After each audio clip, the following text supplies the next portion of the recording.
They called him a god, crowned him at 9, worshipped his name, but he never ruled.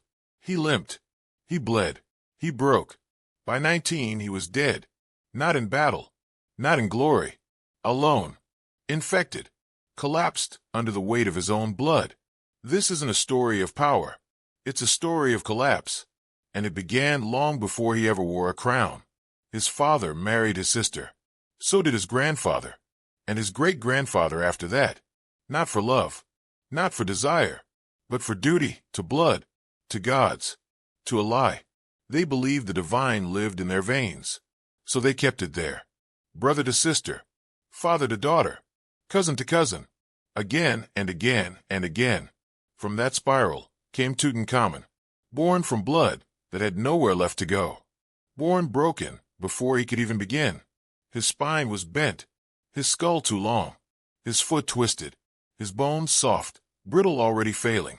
By 10, he walked with help.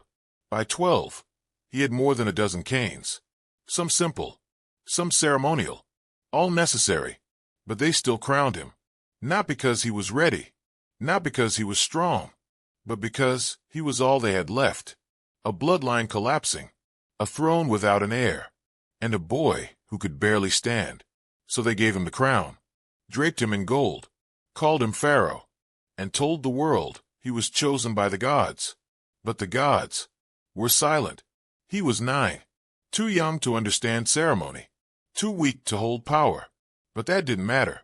His back already bent, his legs aching beneath linen and gold.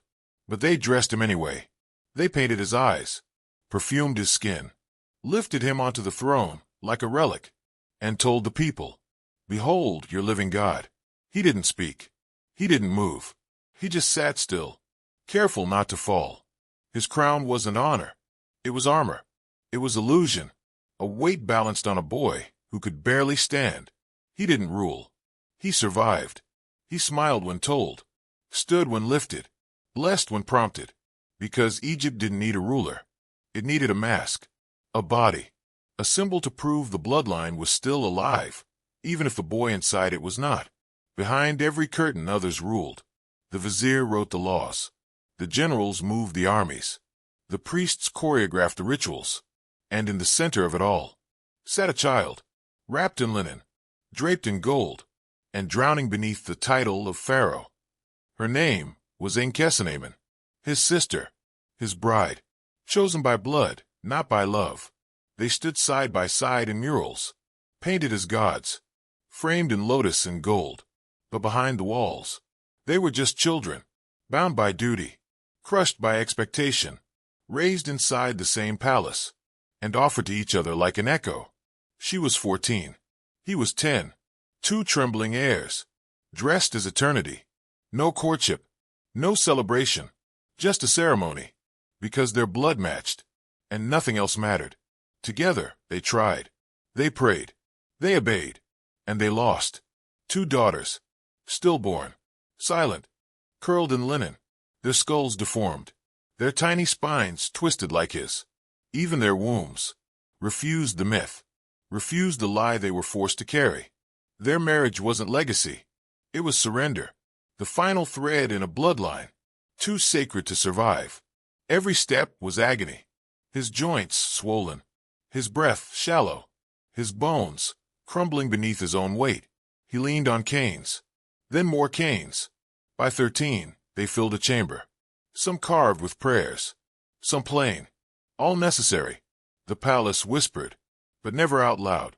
Not when he stumbled, not when he cried, not when he collapsed in the middle of a ritual. The priests called it divine. They said he had been touched by the gods. But it wasn't prophecy. It was fever. It was inflammation. It was bone death eating him from the inside. He asked for one day, just one, without chants, without incense, without kneeling for hours in pain. They paused. They stared. And then, they gave him more ceremonies. That evening, the rituals lasted longer. The incense burned thicker. The prayers grew louder. And he never asked again. He was Pharaoh in name only. The crown sat on his head, but the power never touched his hands. The vizier ruled. The general moved armies. The priests controlled the gods. And Tutankhamun watched from a cushion, wrapped in linen, painted in gold, his feet swollen and raw beneath the silk. He listened to counsels he didn't understand, signed scrolls he didn't write, nodded while others decided what he believed. His voice didn't matter. His thoughts weren't needed. He was the symbol, nothing more. A fragile boy, propped up like tradition. The real kingdom moved behind closed doors, where decisions were whispered, not spoken, where power wore no crown, but held every thread.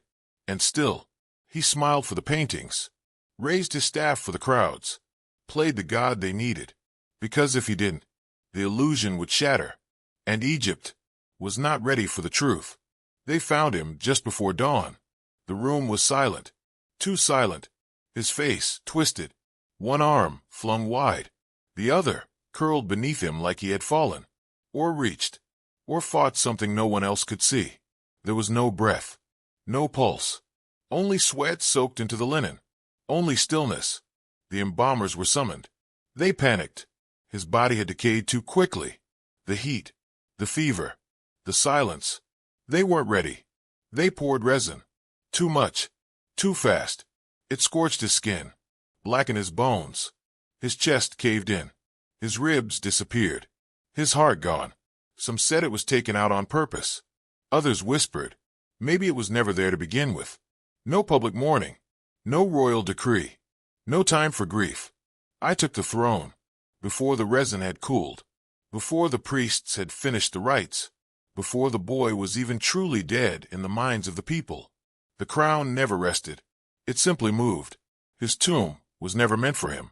The walls were rushed, the paint still wet, the plaster cracking before it dried. There was no time, no plan, only panic. They packed it with treasure, chariots, statues, thrones, not for honor, but for distraction, gold to cover the silence, jewels to hide the failure. They buried him with over 100 canes, each one a quiet admission that their god couldn't stand. They buried him with daggers, one forged from a meteorite, as if iron from the heavens could fix what blood had already broken.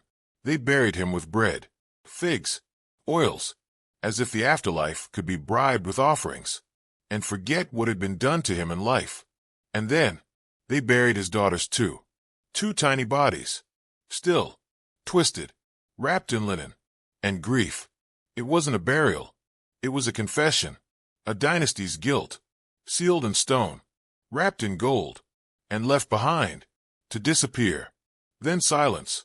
Centuries passed, his name erased, his story buried beneath stone and sand, forgotten, on purpose, until 1922, and the world met him again, face to face, not through myth, not through legend, but through the silence of a sealed tomb, and the glare of gold that no longer glittered. They found the mask first, shining, perfect, untouched by time, but beneath it, not a god, not a king, just a boy, broken before he could become whole, bones scorched by resin, ribs missing, heart never found, and the truth, etched into every fragment. He was never divine. He was never immortal. He was never safe. He was bred to be perfect, but born to suffer. And when they lifted the mask, they found no miracle underneath. Just bone, just fracture, just silence, loud enough to echo across 3,000 years. This is what happens when blood forgets mercy, when power rewrites pain, when a crown becomes a coffin, and no one dares to speak the truth.